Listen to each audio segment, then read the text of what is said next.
The White House says the U.S. has hit another vaccination milestone as COVID cases continue to rise.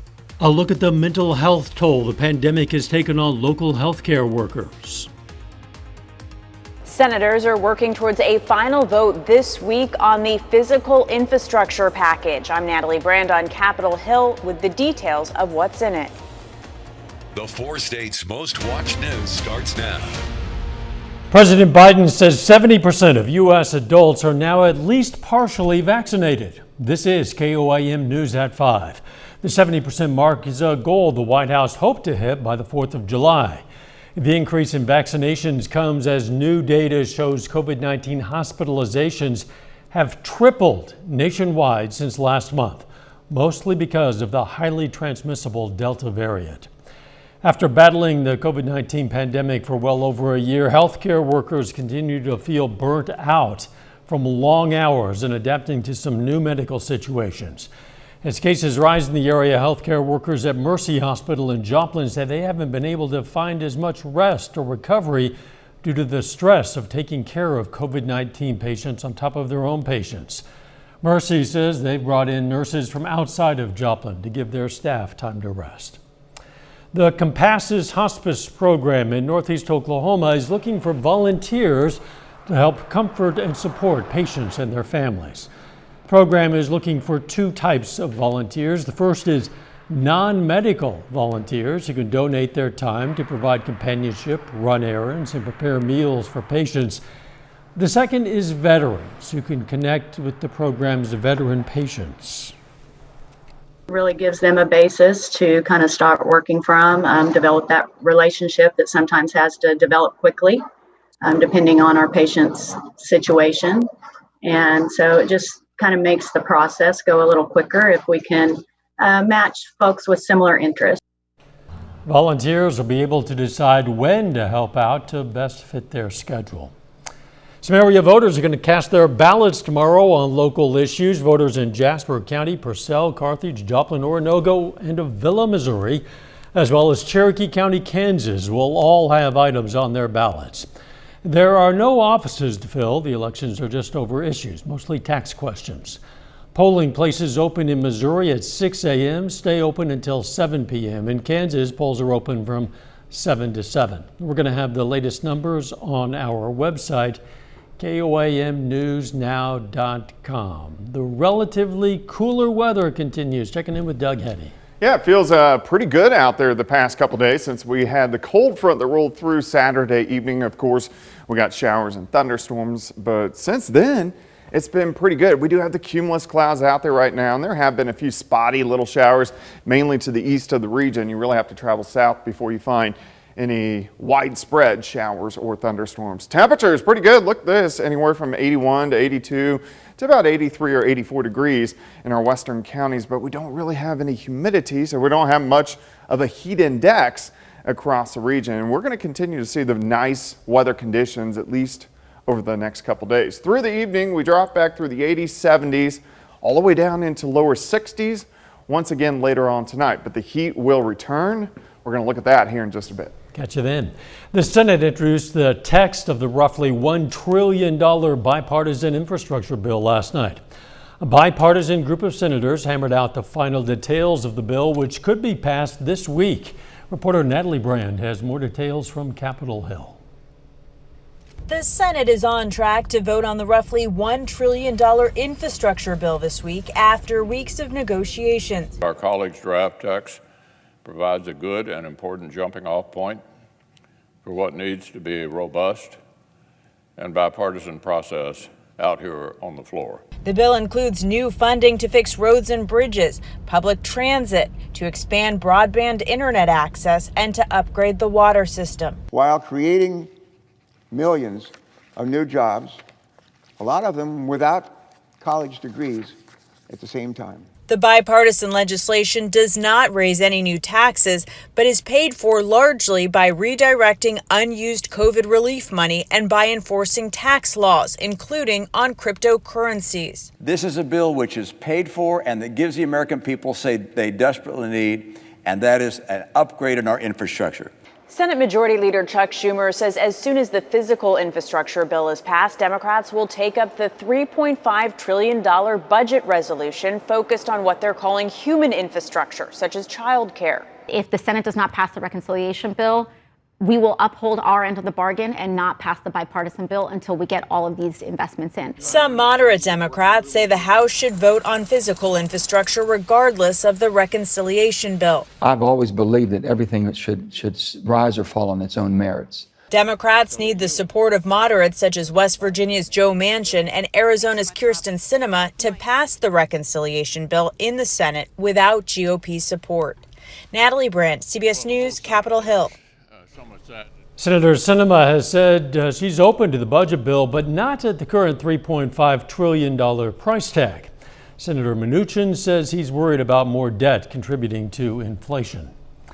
The Biden administration has allowed the federal moratorium on evictions to expire. Now, millions of tenants who can't pay their rent could be at risk of losing their homes. Democratic lawmakers called on the administration to extend the moratorium, but the White House says a decision by the U.S. Supreme Court has tied their hands. The White House is calling on states or localities to extend eviction moratoriums for at least the next 2 months. The British government over the weekend changed its travel restrictions for vaccinated Americans. All that's now required is a COVID test before flying and a PCR test 2 days after arriving. You'll also need to show your CDC vaccination card at the airport as proof that you've been fully vaccinated. Still ahead, while puzzles have become expensive and hard to find online, a retirement community is making sure its residents always have a new one to solve. And next in Health Watch, a look at some of the recently developed treatments for uterine fibroids. Topping Health Watch today, for the first time, researchers at Mount Sinai have discovered World Trade Center first responders with the most exposure to toxic dust are more likely to develop liver disease. They say continued monitoring is critical for responders, especially those who were at ground zero right after the September 11th attacks because they had a higher exposure to the dust. About 15 million women suffer from the debilitating symptoms of uterine fibroids. Reporter Michael George has more on the new medical options available and introduces us to a woman trying to raise awareness and help others. Tanika Gray Valbrun has been dealing with fibroids since she was a teenager. There are so many people who are having these debilitating symptoms. It's estimated 26 million women have uterine fibroids, non-cancerous tumors that grow in and on the uterus. They can cause heavy menstrual bleeding and pain. Think of fibroid really as a chronic disease. Recently, the FDA approved the daily pill Myfembry to reduce heavy bleeding due to fibroids, which can lead to anemia. University of Chicago gynecologist Dr. Ayman Al-Hendi led the study. We noticed about 50% reduction in bleeding already in the first month, 85 to 90% very quickly starting in the second month. Patients can stay on the drug for 2 years. Doctors say it's not a cure or suitable for women who want to get pregnant. For those women, there are surgical procedures that offer hope. Dr. Charles Asher Walsh is with the Mount Sinai Health System. The newest procedure that's being done for fibroids is something called radiofrequency ablation. Essentially, sort of putting a needle into a fibroid and delivering an electric current. Basically killing off the tissue and shrinking the fibroid. A similar, more invasive version is a laparoscopic procedure that requires anesthesia. Tanika says her fibroids have also affected her fertility. Her medical journey inspired her to create the White Dress Project. Our mission is to ensure that people understand that they do not have to suffer in silence with uterine fibroids and that they should be their own best health advocate. She hopes raising awareness will help women get the support they need. Michael George, CBS News. For more information on the White Dress Project, you can go to thewhitedressproject.org. Vitamin D supplements offer no benefits for people suffering from irritable bowel syndrome. That's according to a new UK study. Many people with IBS also have a vitamin D deficiency, so it was thought there might be a connection. But researchers found patients taking vitamin D regularly did not see any improvement in their symptoms or quality of life. Cancer patients who feel seriously fatigued before their treatment begins have lower overall survival rates. A clinical trial funded by the National Cancer Institute found that patients who experience severe tiredness had a 26 to 45% shorter survival time than other patients. Doctors say they can use this information to inform patients if they're at a higher risk for death and possibly find ways to treat fatigue. And that is a look at today's health news. Still ahead, why bacon prices could be rising sharply at the start of next year. Plus, it looks like our temperatures stay pretty nice for the next few days, but of course it's going to heat back up. We're going to look at that coming up.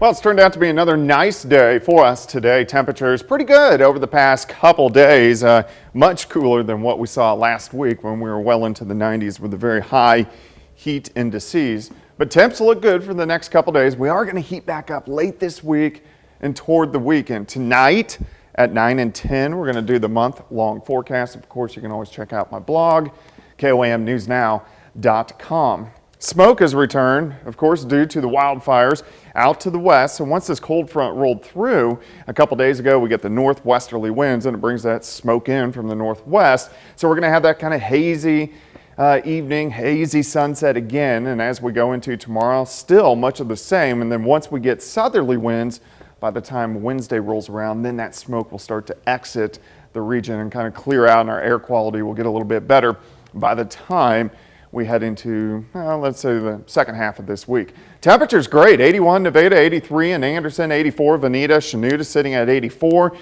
We don't have much humidity. Our dew points mainly into the low to mid 60s, and that kind of puts us into the not bad to sticky range, a lot better than the soupy range that we saw over the past week and a half, 2 weeks. Currently outside, 82. Winds are pretty much calm. Relative humidity is at 58%. Through the evening hours, we'll slide back through the 80s, 70s. Again tonight, down into lower 60s for overnight lows.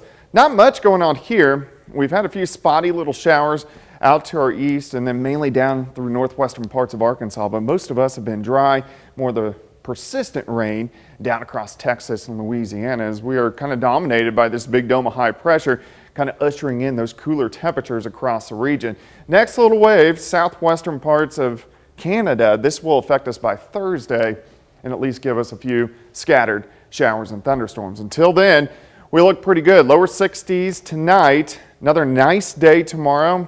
Could have a few spotty showers in our eastern counties. We'll keep it dry here. Here's your day planner for you. 62 to start. 80 by noon. High temp right around 84. We'll have those northeasterly winds at about 5 to 10. Tomorrow night, again, very nice. Low to mid 60s for overnight lows, and then heading into Wednesday, kind of an east southeasterly wind, but our temperatures will start to warm up at least a couple notches by the time we head into Wednesday afternoon. And then you can see the clouds increase. This is Thursday morning, and a few showers trying to pop up across the region. Our best chances for rain will actually be late Thursday into Thursday night and even into Friday morning, and then most of the rain stays to our east by the time we head into Friday afternoon and Saturday.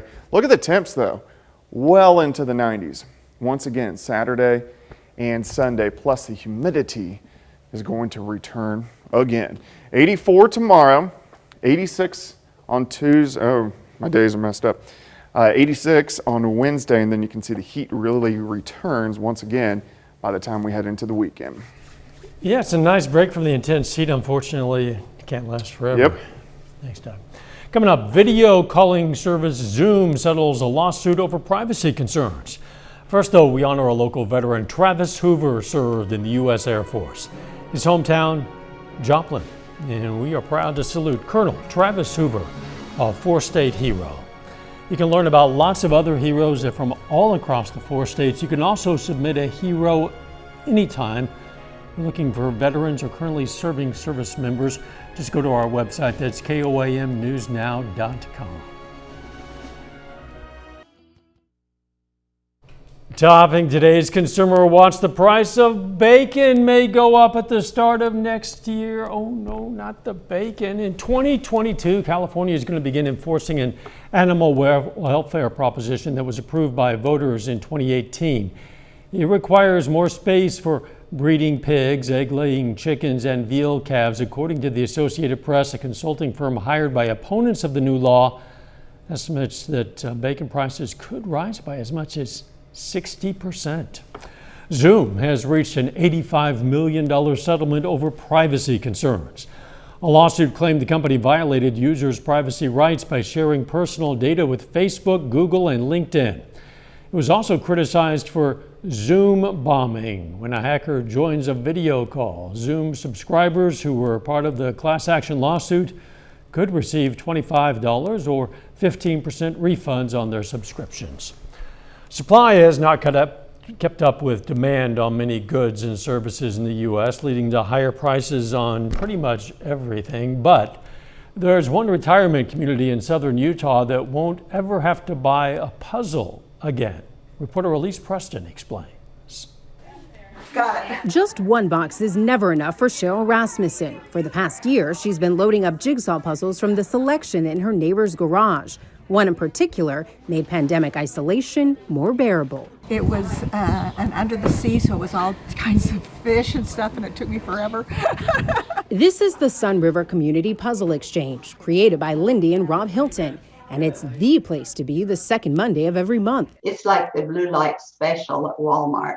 There's a line of people just buzzing in as fast as they can, making sure that they get the puzzles that they want. With puzzle shortages online and in stores, the Hilton's Exchange was just the right fit for seniors who needed to stay close to home. You need things to take your mind away from everything else. And puzzling does that. The exchange has grown from 27 puzzles to more than 700, organized by the number of pieces, the manufacturer, and themes like nature, food, and high art. There are puzzles for visiting grandchildren and one member's wife who has dementia. Sometimes she doesn't even know who he is, but she knows how to put a piece in the puzzle. There's also a missing piece doctor in the house. They bring back the pieces that surround that missing piece, so that I have a pattern to go by. Using small cutting tools and paint, Rob recreates them, a labor of love for one purpose. It's just another thing to bring people together, no matter what their views are. We connected friends together that actually would have never even met each other. Interlocking their community, one piece at a time. Elise Preston, CBS News. Puzzle doctor, that's impressive. The Hiltons also have a separate stash of holiday puzzles that they circulate in November and December. There's a new cybersecurity challenge for Girl Scouts earning their patches. The organization is partnering with the Department of Homeland Security to teach kids about cybersecurity in their own communities, particularly around the growing threat of ransomware. Only a quarter of cybersecurity jobs are filled by women. A final check of the forecast next.